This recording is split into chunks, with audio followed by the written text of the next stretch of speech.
Hello, Morongo Basin, and listeners around the world online at Z107.7FM.com. Here is the Z107.7 Local News for Monday, June 10th, 2024.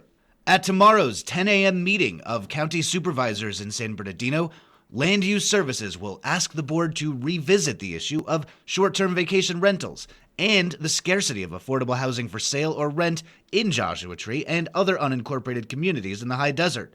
Reporter Mike Lipsitz has this preview of tomorrow's meeting. Last November, a county contractor presented the findings of a federally mandated study of housing in the unincorporated areas of the county. The study aimed to reveal how best to meet housing needs in areas where there are shortages. To the surprise of many, the presenter claimed, among other things, that the proliferation of short-term rentals in and around Joshua Tree had no measurable impact on the scarcity of affordable permanent housing here. Responding to immediate and credible protests led by the Morongo Basin Conservation Association, Land Use Services took another look at the issue. So at tomorrow's meeting, county supervisors are expected to hear the results, this time showing that short-term rentals have had a significant impact on the shortage of affordable housing here. And while both Yucca Valley and 29 Palms reached that conclusion a few years back and responded by limiting the number of short-term rentals, Land Use Services is recommending that supervisors instead, quote, augment existing affordable housing programs and consider new affordable housing programs. Reporting for Z107.7 News, this is Mike Lipsitz. More detail and information on how you can participate in tomorrow's meeting can be found on the Board of Supervisors agenda, which is available at a link in this story at Z107.7FM.com. On last week's Z107.7 Up Close show, host Gary Daigneault spoke with representatives from the city of 29 Palms on a number of topics, including the implementation of green waste bins. 29 Palms Mayor and Councilmember Steve Bilderain and newly hired City Manager Stone James discussed the city's implementation of the state's mandated green waste collection program. James began by previewing this week's meeting of the City Council.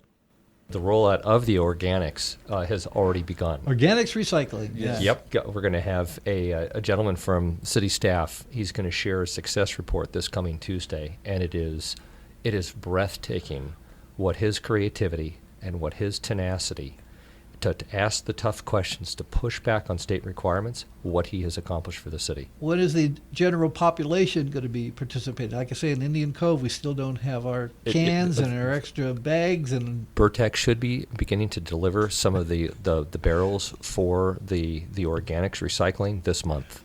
And just so people understand what that means. Yeah. So right now you've got a can for trash and a can for recycling. Mm-hmm. Now you're going to have a can for trash, a can for recycling your bottles and plastic bottles. And you have a third can, which is for green waste, which is what you cut off, with bushes and that kind of stuff. Then you'll have to take a smaller plastic bag and do your scraping off your plates when you clean up at night, put all the garbage in the bag, and then the bag in the green recycling can. So you have 3 cans. So when they required you to do that, did they give you the money to pay for it? So that's one of the challenges the state of California. Unfunded mandates, yes. That's right. Key word, unfunded mandates. So the city had to pay that.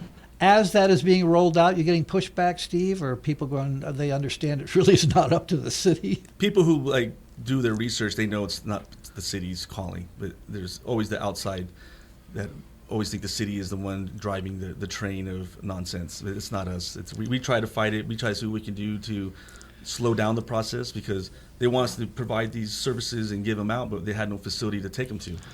Tomorrow's meeting of the 29 Palms City Council begins at 6 p.m. You can listen to the full conversation with Mayor Bilderain and James by listening to the Z107.7 Up Close show as a podcast at our website, Z107.7FM.com, or wherever you get your podcasts. The Mojave Desert Land Trust is holding a mixer to hear updates about the proposed Chuckwalla National Monument tonight from 5 to 7 p.m. at their headquarters in Joshua Tree. The MDLT says that supporters can hear the latest news and updates from conservation partners, including how to get involved in a special public meeting hosted by the Department of the Interior this Friday, June 14th, at the Indio Fairgrounds. The Land Trust says that Friday's public hearing represents one of the most important steps of the National Monument designation process. The info session is tonight from 5 p.m. to 7 p.m. at the Mojave Desert Land Trust, located just west of Joshua Tree, right off of Highway 62. RSVPs are appreciated for the event. You can find contact info at this story on our website or visit mdlt.org. On last month's Up Close show, host Gary Daigneault spotlighted the High Desert Medical Center with special guests CEO Karen Follis and Chief Nursing Officer and Chief Operating Officer Kathleen Moore. Both medical center officers were enthusiastic about the hospital services, equipment, and care.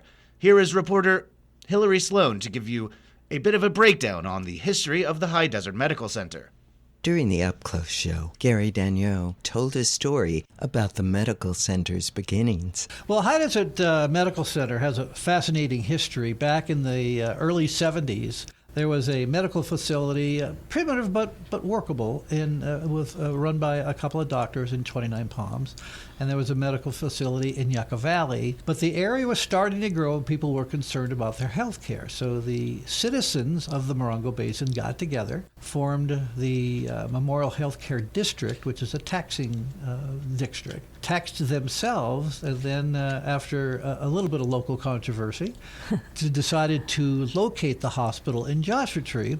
And High Desert Medical Center was born, I think it was about 77, maybe 76. The hospital remains community-owned, but is leased and operated by Tenant Healthcare. The High Desert Medical Center Healthcare District oversees the hospital with an elected board of directors. CEO Karen Follis, who works with the board, said the hospital and the board have a good working relationship. Daigneault asked Follis if the hospital still had the community feeling, and Follis said it did. And so the services that we provide are what the community needs. We're always looking to see what the needs are, whether we can meet them in the hospital up here or within the network. For more information about the High Desert Medical Center, tune into the interview on the Up Close show at Z107.7fm.com. For Z107.7, this is reporter Hillary Sloan.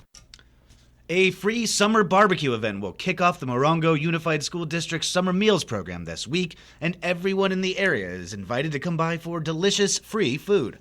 Hosted by the school district's nutritional services, this summer barbecue event will be a fun day for families to enjoy great food and music. Expect tasty treats, giveaways, and an enormous amount of fun. Come by the Morongo Unified School District Nutritional Services Summer Fun Barbecue this Friday at Lucky Park in 29 Palms from 11 a.m. to 1 p.m. Also at Lucky Park, swimming lesson registration is open at Lucky Park's pool for the summer season, and the pool's education program is bigger and better than ever. Whether your child is a beginner or looking to refine their techniques, the city's certified instructors are dedicated to providing a supportive and educational experience for all swimmers. Each session runs for 2 weeks, Monday through Thursday. Lessons are 30 minutes each, with specific times assigned based on skill levels and age groups. This year, classes will be offered both in the morning and in the evening. The full schedule and registrations are online at 29palms.org. That's our local news. Hear local news 7 times a day, 7 days a week at 7, 8, 9, noon, 4, 5, and 6. If you hear about news happening, let us know about it. Email us at tips@z107.7fm.com. Reporting for the Morongo Basin News Leader, the award-winning Z107.7 Local News, I'm Jeff Harmatz.